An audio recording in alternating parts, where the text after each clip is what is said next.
आज हम लोग बात करेंगे ऑर्गेनाइजेशनल बिहेवियर पार्ट 8 और नया टॉपिक एक उठा रहे हैं जिसको हम कहते हैं प्रिसेप्शन। ये लास्ट वाले वीडियो में मैंने बताया था कि अब प्रिसेप्शन के ऊपर बात करेंगे।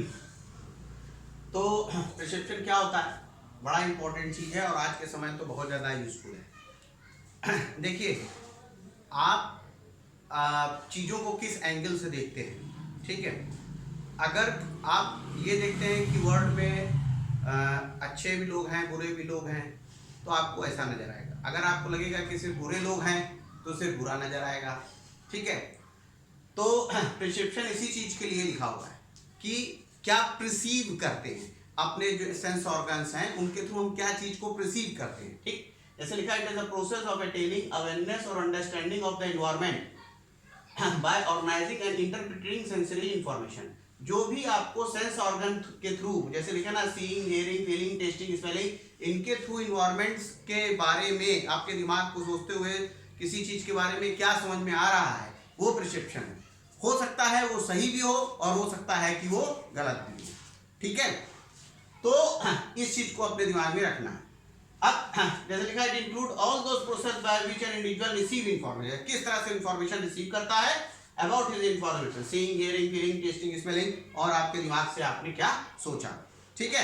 देखिए, एक चीज याद रखिएगा, भगवान ने दो कान दिया, एक से सुनिए एक से बाहर निकालिए, लेकिन कौन सी बातों को, जो खराब है, ठीक है। लेकिन जो अच्छी दिया है तो एक कान से दूसरे कान के बीच में एक तो आपका सीपीयू यूनिट दिया है, सेंट्रल प्रोसेसिंग यूनिट, दिमाग, एक से निकालिए, एक से गई अंदर बात, ठीक है। फिर बीच में प्रोसेसिंग करिए, खराब है तो बाहर निकालिए, अच्छी है तो दिमाग के अंदर बैठा लीजिए, ठीक है। तो ये चीज, सारी चीजों को उसी को लेके प्रिसेप्शन में आपको लेके चलना। अब फीचर्स क्या है, पहली बात है, perception is an intellectual process, बौद्धिक प्रक्रिया है, ठीक है। पागल आदमी कुछ नहीं समझ में आता, ठीक। तो ये इंटेलेक्चुअल प्रोसेस है, जो इंटेलेक्चुअल होगा, जिसको दिमाग होती होगी, वो समझेगा। फिर है साइकोलॉजिकल प्रोसेस, मनोवैज्ञानिक है। अगर आपका मन अच्छा है तो हर चीज अच्छी लगेगी, और खराब है तो हर चीज खराब लगेगी, ठीक है। तो प्रिसेप्शन इसके ऊपर भी बहुत ज्यादा निर्भर करता है। फिर subjective process, person to person change है। कोई एक चीज, अब जैसे कोरोना वाला सिस्टम है, तो कोरोना कुछ लोग रोना ही रो रहे हैं और कुछ लोग अपना आगे काम कर रहे हैं, ठीक है। अब एक कल पर्सन एक आया था, वो बोला, हमने कहा तुम क्या पढ़ने चले, तो बोला सर ऐसा है कि हम तो कोरोना मानते नहीं। हम बड़ा एस्टॉनिश हो गए, हम कोरोना मानते नहीं, जैसे कोई त्योहार होगा कि हम कोरोना नहीं मानते। लेकिन है लोग ऐसे भी, ठीक है, कि भाई हमें आगे चलना है, अब कितने दिन हम कोरोना को देखते रहेंगे, ठीक है। तो वो सब्जेक्टिव प्रोसेस। फिर है perception as a lens of providing world. Perception के थ्रू ही एक, जैसे जैसे चश्मा है, इसके थ्रू हम चीजों को देखते हैं, तो ये भी एक लेंस है जिसके थ्रू आप चीजों को देखेंगे जिस हिसाब से। अब कई बार होता है लोग ऐसा दिखवाते हैं, भैया देखो, ठीक है। तो अब आपकी बौद्धिक स्थिति है कि आप उसको उस हिसाब से देखते हैं या किस हिसाब से देखते हैं, ठीक है। फिर है सोशली को क्रिएटेड नेचर। अब सोशली को क्रिएट भी होता है। अब किसी के बारे में आपके दोस्त और मित्र रिश्तेदारों ने बोला साहब ये ऐसा ऐसा, आप बिना जाने, वही है ना कि कौवा कान ले गया, कौवा पीछे दौड़ गया, अपना कान नहीं देख रहा है।